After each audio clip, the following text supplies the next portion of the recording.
ಆತ್ಮೀಯ H16 news ಅರ್ಥಾತ್ ಹೇ ಸೀತಾರಾಮಗೆ ಸ್ವಾಗತ. ನಾನು ನಿಮ್ಮವ MI ಅಥವಾ ಮಲ್ಲಪ್ಪ ಜೋತಾವಾರ್. ಆದ್ಮೇಲೆ ಈಗ ತಾವು ದಿನ ಸುದ್ದಿಗಳನ್ನ ಅದರ ಜೊತೆಗೆ ವಿಶೇಷತೆಗಳನ್ನ ನೋಡ್ತಾ ಹೋಗಿ ವಿಶೇಷ ಈ ಮೊದಲನೇ ಸುದ್ದಿಯನ್ನು ನೋಡಿ.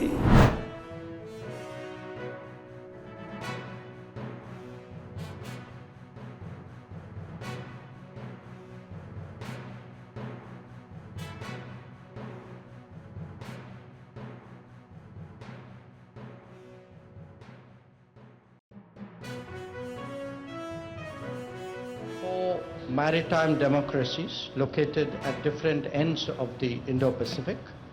The exchange of perspectives was an exercise of considerable value. The maritime domain has seen a steady expansion of collaboration, including surveillance and domain awareness, logistics network, undersea cables, training, capacity building, and HADR activities. We will be continuing to deepen these areas in the times ahead. We spent some time on the question of safe and unimpeded maritime commerce and reaffirmed the significance of scrupulously observing international law. Our four nations are also market economies. We believe strongly that economic resilience should be promoted, that supply chain should be strengthened, trusted and secure technologies diffused, and production capacities enhanced. Our deliberations touched on the current energy and fertilizer availability, as well as that of critical minerals and resources. As democratic nations, we also devoted attention to countering the common threat of terrorism. There must be zero tolerance for terrorism, and nations subject to terrorist attacks have the right to defend themselves.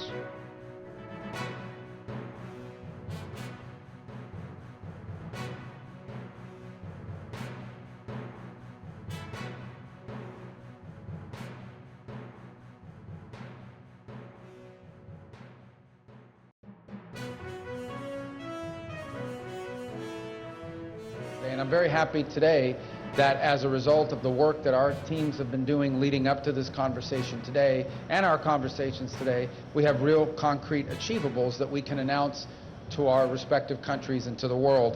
On the issue of maritime security, there are two big announcements. The first is the launch of the Indo-Pacific Maritime Surveillance Corporation Initiative, which is going to leverage each of our countries' maritime surveillance capabilities in the Indo-Pacific to enhance information sharing. Related to that, of course, is also the expansion of the Indo-Pacific Maritime Domain Awareness Initiative, which provides and can provide near real-time commercial maritime domain awareness data to countries throughout the Indo-Pacific.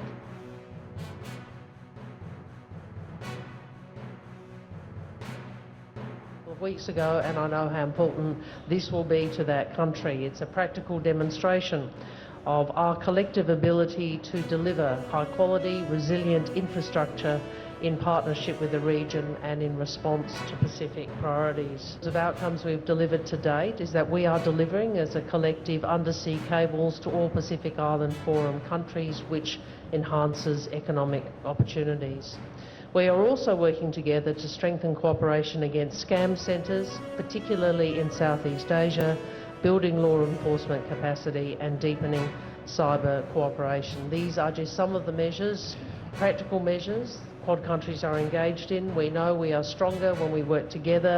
We know we work better in partnership across our region, and we work best by listening to the priorities of our region and delivering practical outcomes to make a difference to our peoples.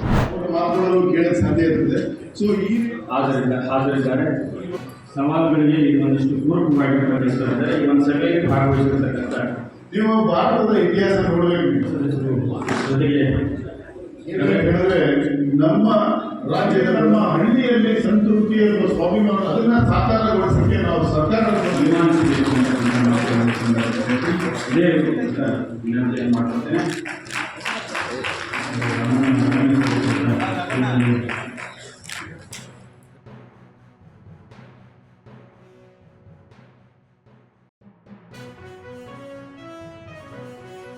ವಿಕೇಂದ್ರೀಕೃತ ವ್ಯವಸ್ಥೆಯೊಳಗೆ ಯೋಜನಾ ವ್ಯವಸ್ಥೆಯನ್ನು ತಳದಿಂದ ಮೇಲೆ ಯೋಜನೆ ಸಿದ್ಧಪಡಿಸುವ ಕೆಲಸದ ಶ್ರೀಕಾರನ ನಾವು ಹಾಕ್ತಾ ಇದ್ದೇವೆ. ಮನೆಗೆ ಹರ ಸಾಹೇಬರು ನೆನಪು ಮಾಡಿಕೊಂಡ್ರು,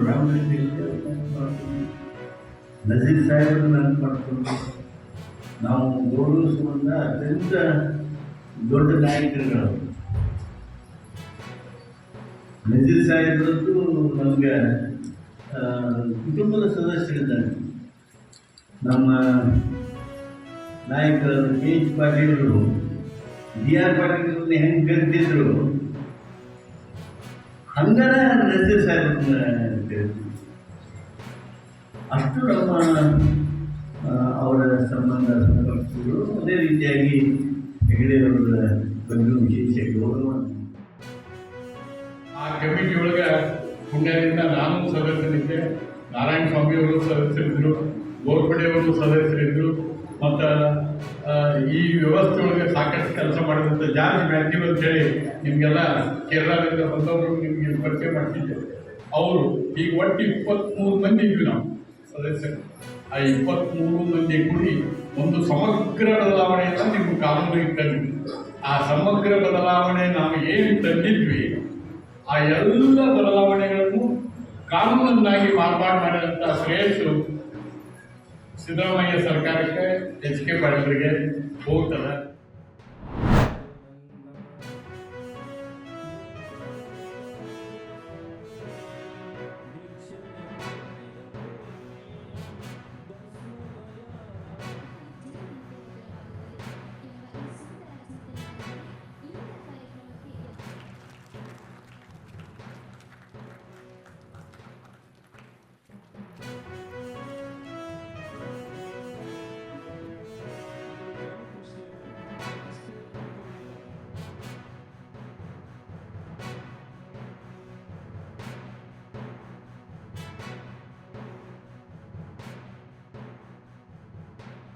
ಬಹಳ ಚೆನ್ನಾಗಿ ಪಾಲಿನೇಷನ್ ಮಾಡುತ್ತೆ.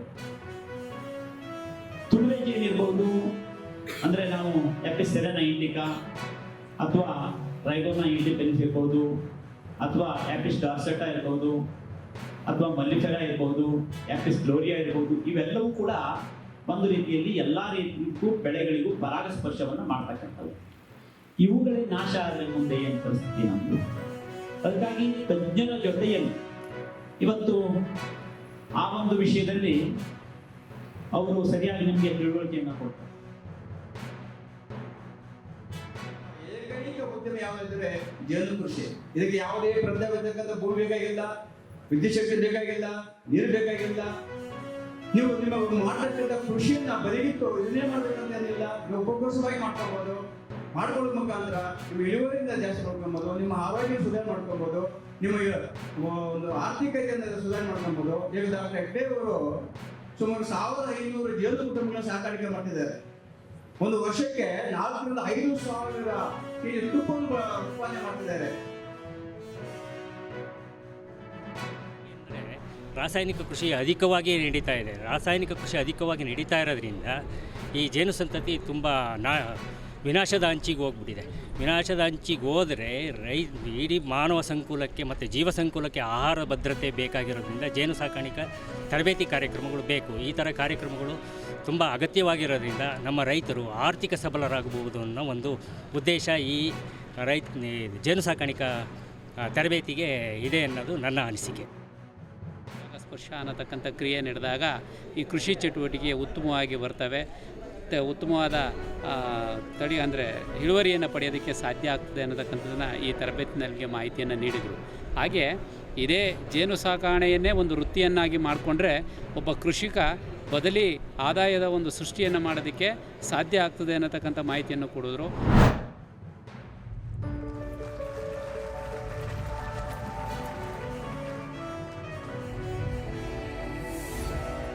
Thank you ma'am. जोधपुर स्थित आपका फर्नीचर व्यवसाय लकड़ी कार्यरत है, साथ ही सज्जनगढ़ महल और जैविक उद्यान के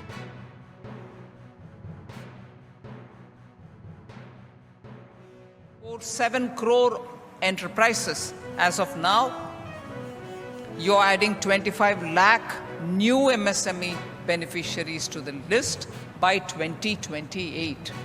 It's not some easy task, but at the same time, it's not a hazy or ambiguous target. Target is clear. By improving SIDBI's capital to de-risk their own exposure or to risk-weighted assets ratio, we are ensuring that the institution can raise lower cost funds and pass that benefit on to small entrepreneurs through wider, cheaper, and more accessible credit. I think, in a way, I would say it's good under this government, the Prime Minister's guidance. Institutions are getting very clear vision forward. It's there for you. It's presented with reason to you. It's also supported with resources by the government. I can only say this brings greater clarity for the entire SIDBI team. They're getting a target, they're getting the money, they're getting the government's vision put forward. It's because all of us have confidence in SIDBI. ತಾವೆಲ್ಲ ಇಲ್ಲಿವರೆಗೆ ಸುದ್ದಿಗಳನ್ನು ನೋಡಿದಿರಿ, ಜೊತೆಗೆ ವಿಶೇಷ ಘಟನೆಗಳನ್ನು ಸಹ ನೋಡಿದಿರಿ. ಅದು ನಿಮಗೇನು ಅನ್ನಿಸ್ತು? ನಿಮಗೆ ಲೈಕ್ ಮಾಡಿರಿ, ಶೇರ್ ಮಾಡಿರಿ, ಕಾಮೆಂಟ್ ಮಾಡಿರಿ, ಜೊತೆಗೆ ಸಬ್ಸ್ಕ್ರೈಬ್ ನಿಲ್ಲಿಸ್ಬೇಡ್ರಿ. H16 ನ್ಯೂಸ್ ಅರ್ಥಾತ್ ಸಿದ್ದರಾಮಯ್ಯ ಸತ್ಯದ ಕೈಗನ್ನಡಿ ವಂದನೆಗಳು.